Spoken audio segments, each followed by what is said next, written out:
The Olympic Games has put China in the spotlight this summer and also under intense scrutiny. In the second of his exclusive reports from China, TelecomTV's Guy Daniels investigates the influence of Western mobile phone brands and uncovers some unpleasant home truths. When phone levels in the West neared 100%, operators and vendors turned their attention to a vast untapped market in the East, China. There's been a tremendous fight going on in China between the global brands who came here to manufacture and accidentally were in the right place at the right time when the market took off, and local brands who've tried to take on the majors, particularly in this market, Nokia, Samsung, and Motorola. Now, the challenge for the local brands has always been, well, how do you compete with these globally established brands, both on price, because it's a volume business, and also on features. So we've seen a lot of experimentation.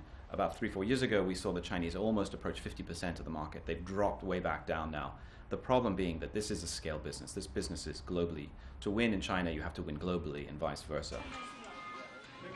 However, there is a darker side to China's mobile industry, that of clone phones.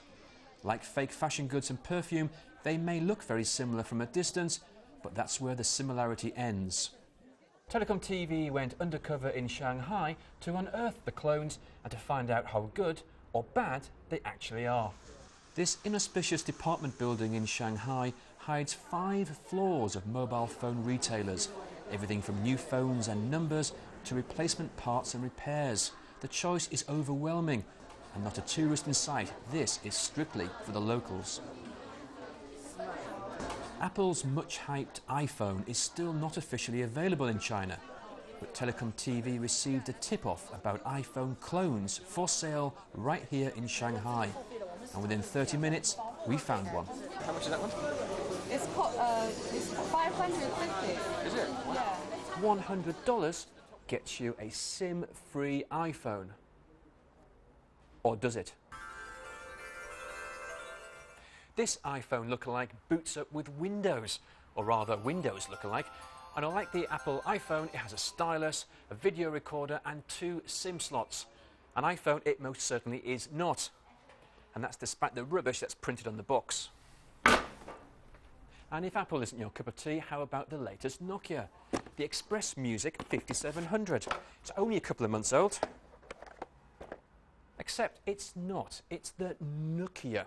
You've got to look very, very closely to spot the differences, but when you do, you'll see there is no dual keypad music player controls. It doesn't even swivel. And some of these buttons are just mouldings.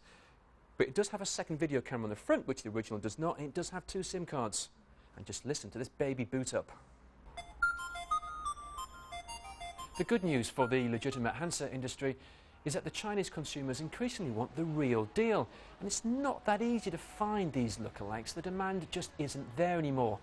And if the demand isn't there, then the financial reward for the manufacturers isn't there, which hopefully means fewer fakes. And after all, when you've seen one clone, you've seen them all. This is Guy Daniels for TelecomTV in China.